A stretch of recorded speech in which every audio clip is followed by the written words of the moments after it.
Hello everyone and welcome back to the beginners series of how to play MechWo Online.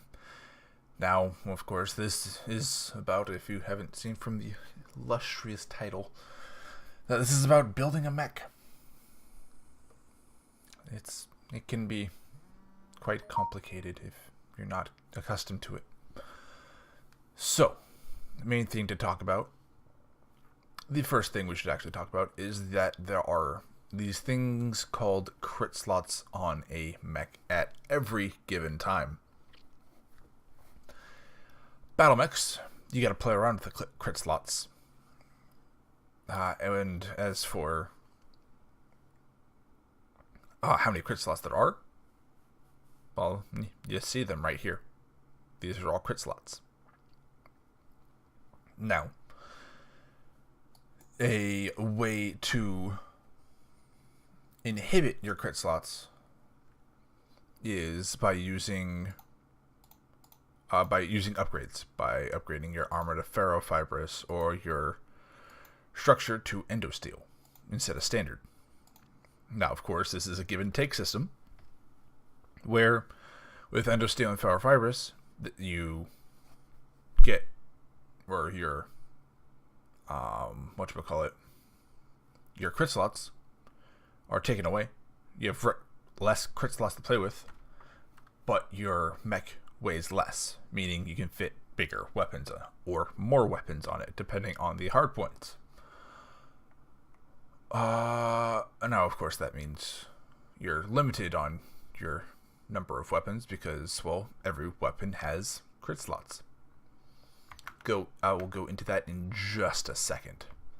Another thing that either has crit slots or don't have crit slots is the engines. Now, for Innersphere, you have 3 different engines. For Clan, you have 2. Clan is both XL and standard, whereas Innersphere is light engines, XL engines, and standard engines. Now, there's differences between XL engines and for Innersphere and Clan. The main difference is if your torso pops. So let's just say, we'll put it into XL210. It doesn't matter. If one of your torsos just pop, your entire mech goes with it. Meaning, they can hit you in either the left torso, the right torso, or the center torso, and you go kablooey. That's not a fun time. So people nowadays generally use light engines over XL engines. Light engines act like Clan XL engines, where if one torso pops, you don't pop. You still keep on trucking. Half of you is gone, but you yourself and the mech get to keep on killing. Now, a difference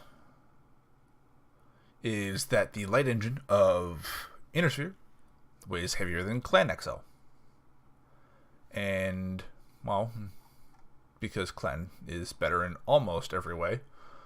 But of course, there's other reasons to take Innersphere, and I'm just detracting from the whole point of the video, so I'm just going to stick to engines. Get go. Alright. Standard engines. As you can see, XL engines in Innersphere take up 3 slots. Clan is 2 slots for an XL, the same as an LFE in Innersphere. Another reason why they're so freaking similar. Except for weight. Now, standard engines for both Innersphere and Clan take up no slots. Except for the engine slots, which is already, well, there. So, you don't have to worry about it. Nor should you ever really worry about counting out how many slots you have left, because you will see how many slots you have left. A good strategy I like to do is put in either a light fusion engine, which is these, a 300, an LFE 300, or an LFE 300, and then go from there. Put in the weapons I want to see, and then go structure Pharaoh if I have the slots, and then weapons, all of that fun stuff. Let's see. There are quirks to almost every mech. As an example, we'll look over here. You'll see a bunch of heckin' numbers. It's rather... What bug? Alright. There's a lot of things here. Well, if you ever want to know what the original is, come on, work with me here. Look it up. That was the champion, so we're going to go find a champion. It's not even in the store yet. What am I doing? Let's say we are looking at a Cataphract. Well, we'll talk about skills in another video, but when you start putting skills in a mech, there's a lot of words attached to it, and the basic stats get caught up in the mix, and you lose it. Well, you can always go to the store, find other quirks. Now, a good practice is to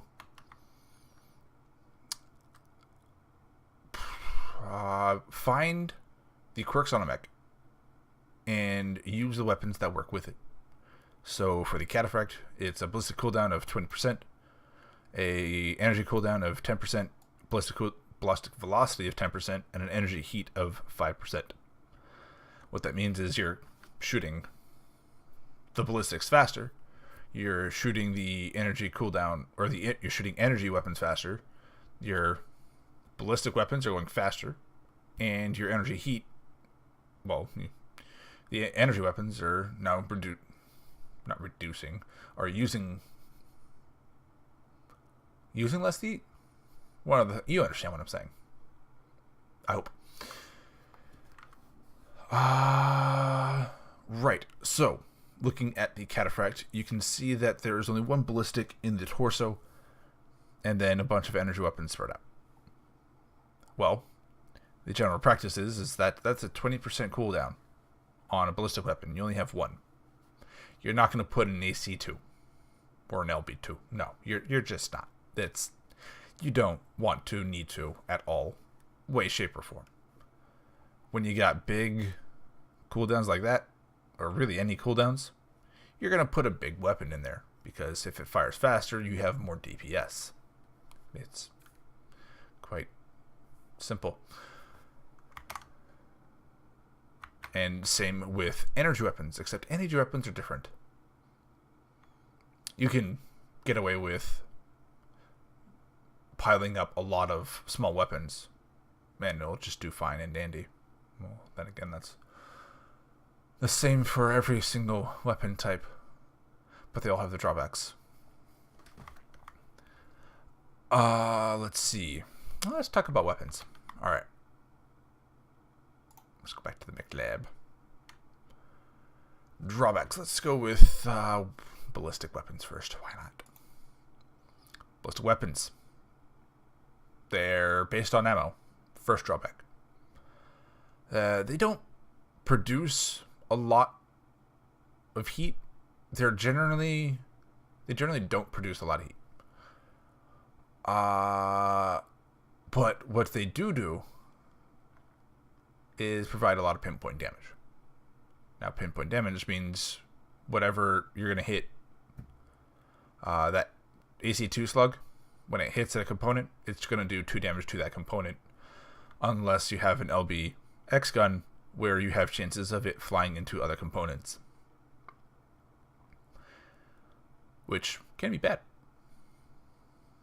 Racks are different. They're machine guns. A mech can shrug off the damage into different components despite how well your aim is. That's just a fact of life. Along with UX, the 10s and the 20s. Burst fire. If they're lucky enough, they can twist off the damage. But that's neither here nor there.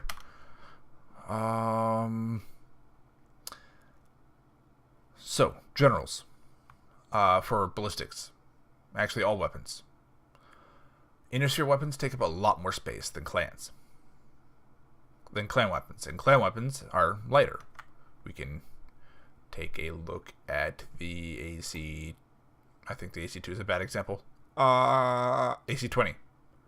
14 tons is how much it costs in terms of tonnage. Well, let's go over to a nice and beautiful clan mech. We're going to go here, and AC20 costs 12 tons. And you'll see that it's 9 slots for an AC20, whereas the Inner Sphere costed a magnificent 10 slots. As we just go over here and aha. So there you have it. Clan weapons are lighter, take up less slots. Good thing is that most Inner Sphere mechs have a lot of defensive quirks, which makes them not good, but tempting to take out onto the battlefield. Now, I'm talking a lot about crit slots and how you can, customize everything. Well, you guys have probably heard me mention about Omnimechs before. Here's an Omnimech. As you can see, you can't change a damn thing. You can't change the engine. You can change missile guidance, but that's if you have missile slots. That's the only reason why that's grayed out. Fun fact. But you can't change the double heat sinks, you can't change the endo, you can't change Pharaoh. That's all locked in. That's everything that you see here. You can't. Sometimes you can add in jump jets, but most of the time you can't. And well, if there's jump jets in the mech, you can't take them out. You're have fun. But as you can see, as we strip the mech, all of that stuff stayed, and we're left with a little bit of amount of slots. That's not going to change. These slots will not change at all.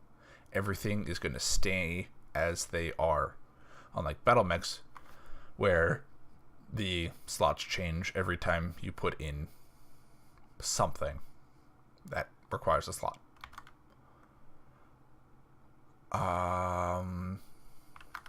Going back to battle mechs, because that's the only thing I wanted to point out. Yes, change it back. Going back to ballistics.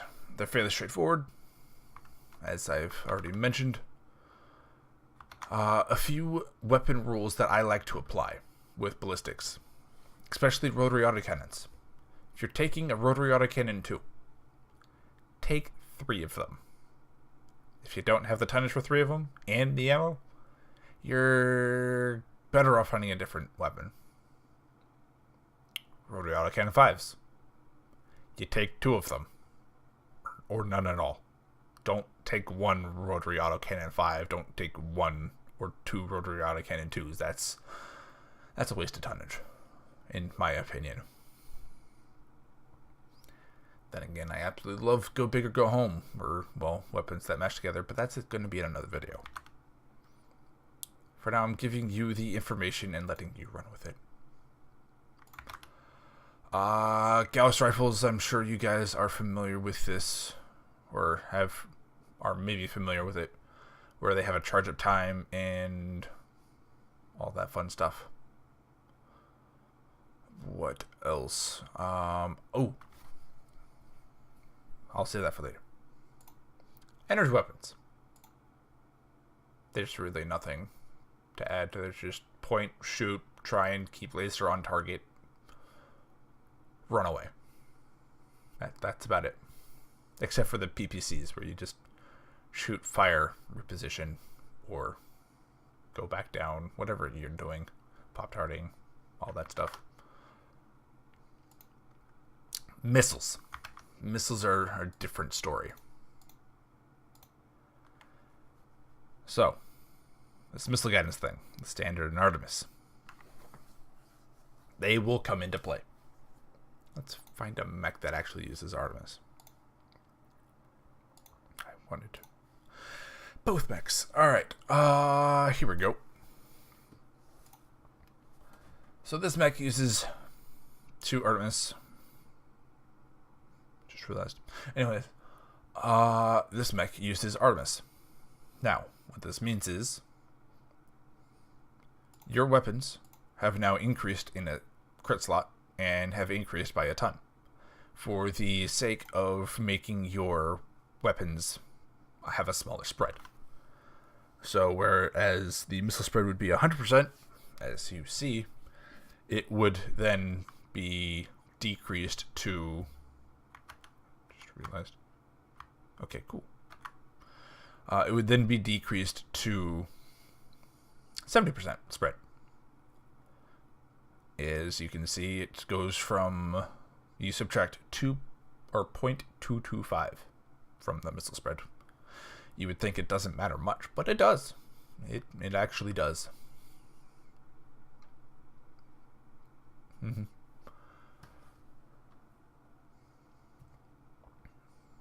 Anyways, that's about it. With LRMs or with LRMs, you need to keep your target in your sights in order for Artemis to take effect. If you're hiding behind cover and you're shooting with Artemis, you're effectively wasting your tonnage. You're better off with just regular LRMs. That's with both Inner Sphere and Clan. Artemis only takes effect, that reduced spread only takes effect if you use, or if you're shooting a direct line of sight. You can't be hiding behind cover. You gotta look at them.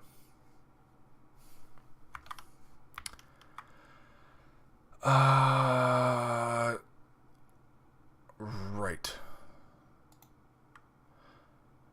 One thing that I like to employ in my builds is that unless it's a big weapon, you spam the smaller weapons. So that's a bad example. Ooh, here we go. Here we go.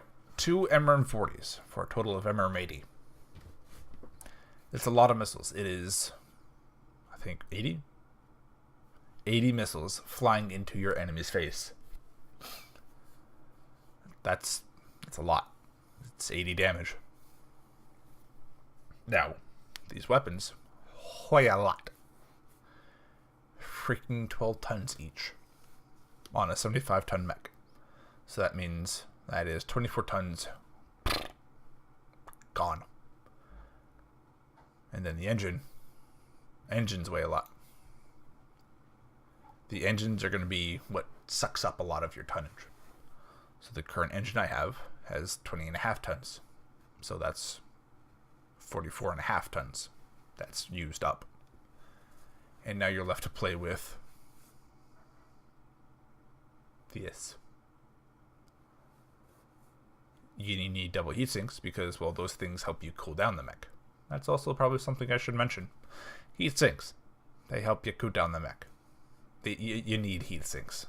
More heat sinks means faster dissipation rate, meaning your heat goes down faster, meaning you get to shoot your weapons when they come off cooldown a lot. Not faster, but without risking hitting that heat threshold. And then shutting down in front of the enemy team and having a bad time.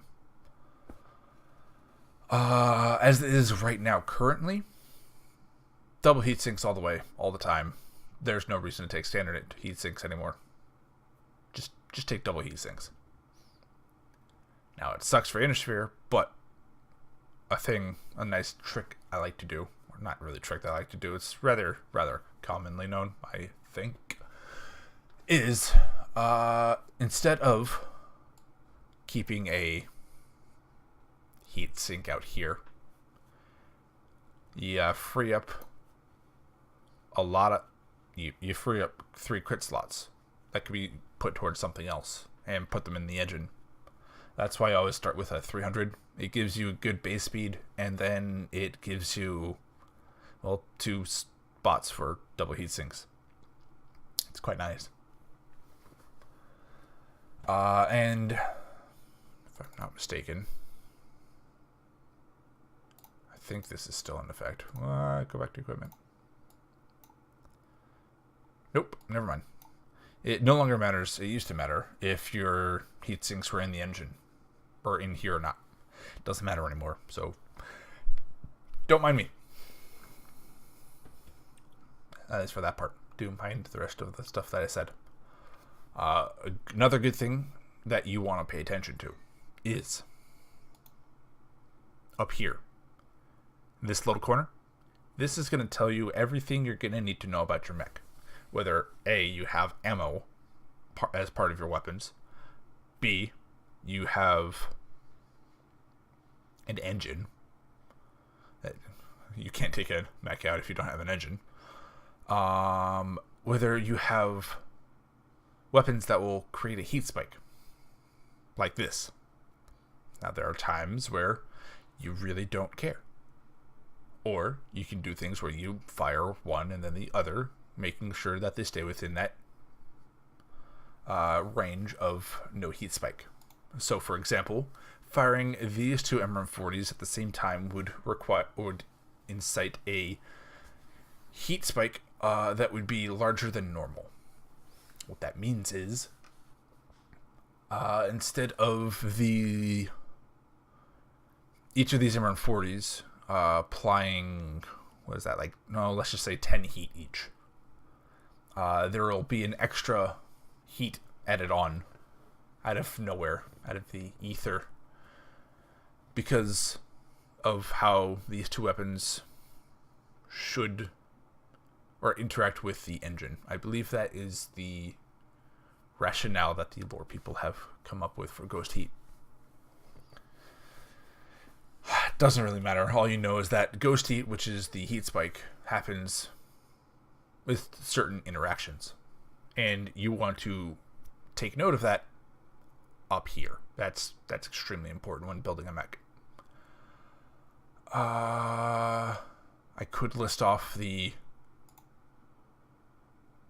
Oh, no, that takes a lot of time. If I list off all of the interactions of the heat spikes, that's just... There's a lot. You'll find them out as you build mechs. I believe that is everything I wanted to tell you. Another good example of not heat quirks, but nope. That's the wrong mech. Don't care about that. And where are you? There we go. So, this mech has 9 medium pulse lasers on it. You're only supposed to fire 6 at a time. Otherwise, you get a heat penalty. So, what do? You fire one side 5 or 6, and then you fire the other 3 or 4, depending on how you want to manage your heat. And that's basically how you get around ghost heat. Is you fire one side, wait for them to either complete their duration, I think is the best way to call it, because of projectile weapons. But I believe the general rule is 0.5 seconds after you fire a group of weapons, ghost heat no longer applies. So if I fire 6 medium pulse lasers, wait 0.5 seconds, and then fire the next 3 pulse lasers, I will not incur ghost heat. It's just a way of staggering the damage without making your mech explode, because it's a lot of ghost heat. Go ahead, try it out. It'll be fun. But don't do it in the testing grounds in the shop. Don't actually buy the mech and then do it. I did. And please don't. Then you'll come back yelling at me. That's not good. It's not good.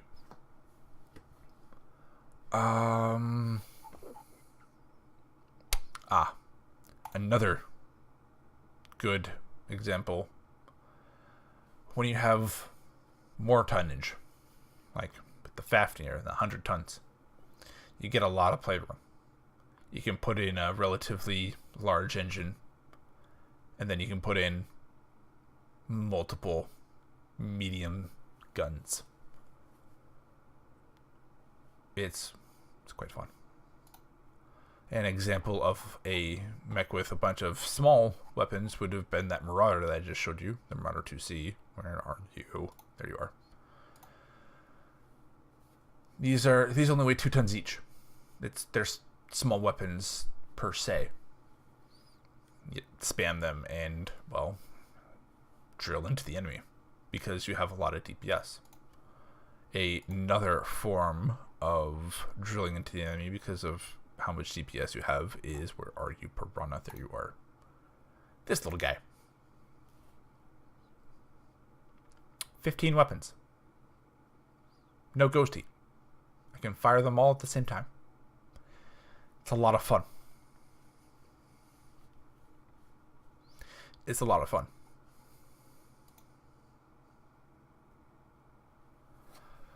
Hopefully I covered enough for you to be satisfied and can not proficiently build a mech, but build a mech and have fun. Play around with a hard bunch of the mechs that you bought and simply just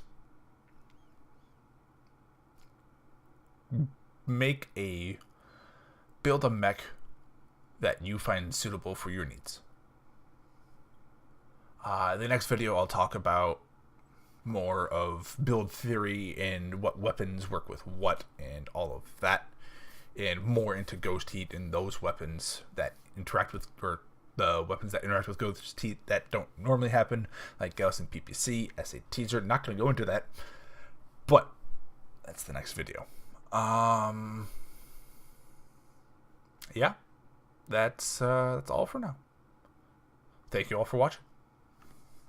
Peace.